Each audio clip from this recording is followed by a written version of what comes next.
Disclosure time, I like a Volvo, and I've long liked these, the XC60 SUV. I've even recommended to friends to not part good cash with a premium German rival without checking out this Swedish midsizer. I will spare you the boring details, but my friends did end up with its little brother, the XC40.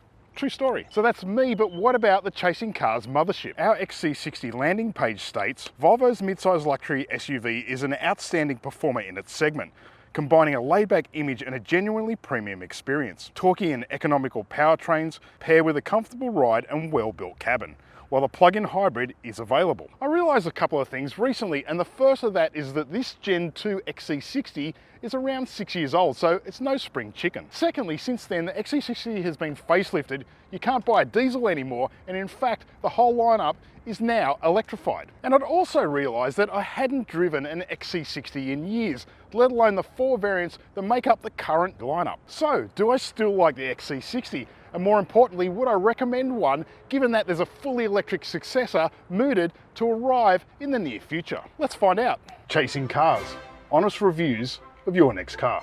Brought to you by Budget Direct. Our test subject is the XC60 Ultimate B5 Bright.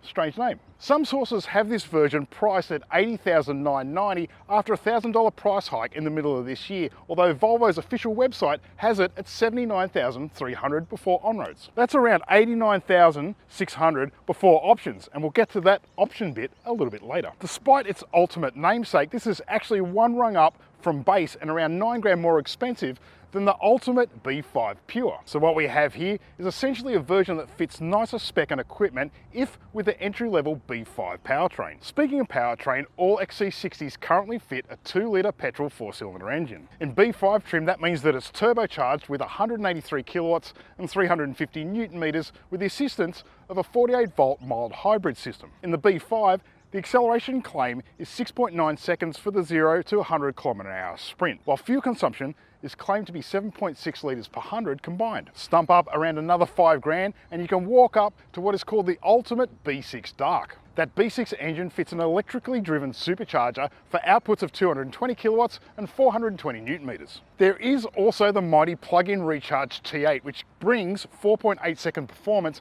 and around 80 kilometers of pure driving range, but that's a very long story and one best kept for another time. And all and sundry fit an 8-speed automatic transmission and all-wheel drive. Of course, the XC60's exterior styling is very familiar to us right now. It was facelifted back in 2022, although most of the rest of it has been around since 2017. It has aged incredibly well, and it is handsome and well proportioned, and it looks particularly fetching in this bright specs 20-inch wheels, black grille and silver roof rails. Even this thunder grey paintwork, which looks a bit drab from 10 paces, does look pretty stunning with its blue highlights under direct sunlight. The paint does cost an extra 2.5 grand, and there are 9 different colours to choose from. This example gets a full-length glass roof, which is part of a $6,100 lifestyle package. But the tricky bending LED front headlights and power tailgates are all standard issue. Much like the exterior treatment, I really like what Volvo's done with the interior design, and it has aged particularly well. Even if some of the interior decor, like this so-called linear lime, isn't exactly to my taste. That's fine, because there are 6 different themes that you can choose from in here. And this car gets charcoal trim, although you can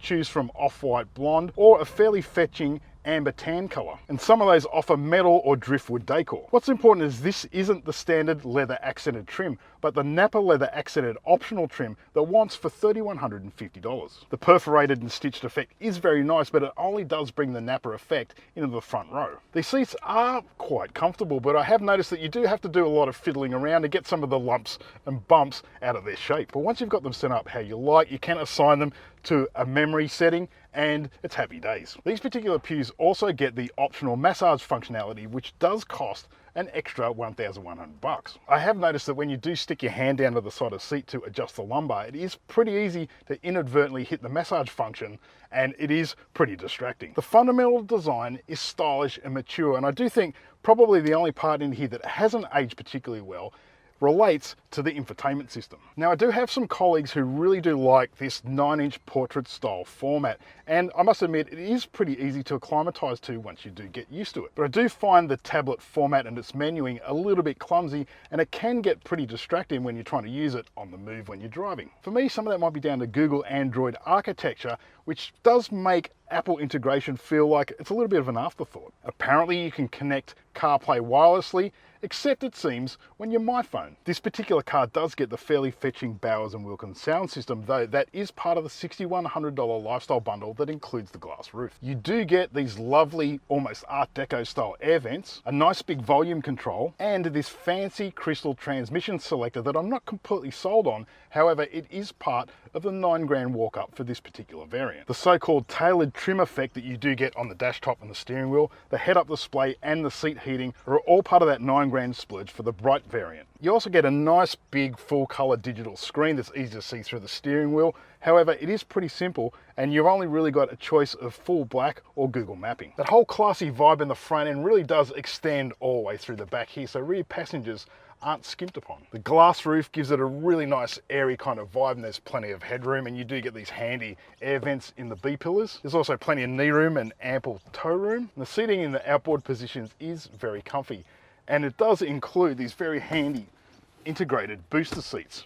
So if you're a little kid, it kind of elevates your height and you can see out the windows. Another nice addition is that it's a proper 4-zone climate control system with its own dedicated control screen in the back here, and you do get a couple of USB-C ports. The armrest does get some very tidy and well-designed little cup holders that pop out, and the XC90 does get a few extra nice touches like an air purification system and overhead lights that do dim automatically. Right, let's check out the boot. As for boot space, you have 483 litres, which is pretty decent, although not extraordinary for this day and age. And you also get a 12-volt outlet, you get remote levers to adjust the ride height of the air suspension, and you get convenient 40-20-40 rear split folding. There's also a space saver spare under the boot floor. On road is where the XC60 experience really does start to dip a little bit, particularly when we're talking about the B5 powertrain. With 183 kilowatts and 350 newton meters, the turbo 2-litre certainly isn't insipid, at least when you look at it on paper. But it just feels a bit lackluster in the all-round experience. Dig in and it feels like it's really starting to work hard, and it's pretty bereft of actual character when it's doing so. And while it's not exactly lacking for power, it is missing a bit of a low-end shove, and that does impact the refinement. And whatever mild hybrid effect that Volvo has injected in this powertrain, it's so mild to be almost non-existent. It fills in a little bit of torque off the mark, but that's probably more in the aid of refinement than actual sheer pulling power. And it's worth pointing out that this 48-volt mild hybrid system never actually dips into fully electric drive. Nor does that hybrid system really make this XC60 particularly frugal when it comes to consumption. Again, Volvo is claiming 7.6 litres per 100 combined for this car, although with most of my time in it, it's sort of hovering around the 10 or definitely up into the double figures. Certainly not as frugal as the diesel that Volvo put to pasture with the 2022 facelift, and it certainly doesn't have as much shove either.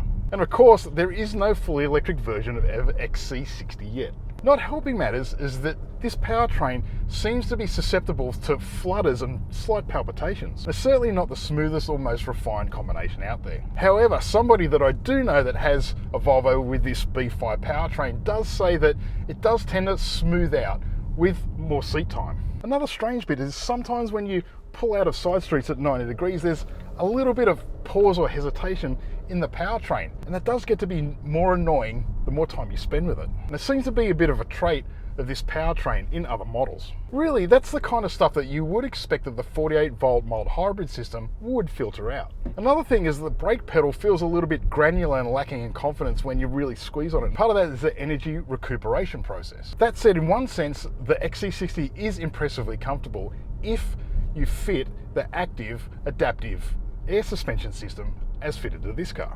Overall, 90% of the time, the compliance is actually really nice, and the only time it really gets caught out is at low speed when you get hit sharp edges or speed bumps where it can get a little bit sharp and you do get a little bit of suspension noise as well. If you do opt for the active chassis with air suspension, it is around a $2,500 option, although I do think it's one of those necessary boxes to tick when buying an XC60. And it's particularly recommended if you do decide to fit the optional 21 or 22 inch wheels, which do go for $3,500 and a little over $5,000 respectively. Safety wise, this is a Volvo, so you do expect a fairly generous suite of features. So it does feature forward and reversing AEB, a full suite of lane keeping and monitoring smarts, together with full perimeter sensing when you're parking or you're on the move. Most of it works really transparently, but it's not without a few little gremlins. Particularly the parking sensor system, which can sort of go a bit bonkers when you're crawling along in peak hour traffic. So overall, it's a quiet and pleasant package, particularly one that's best served on the air suspension. However, I do think that B5 powertrain does let the team down a little.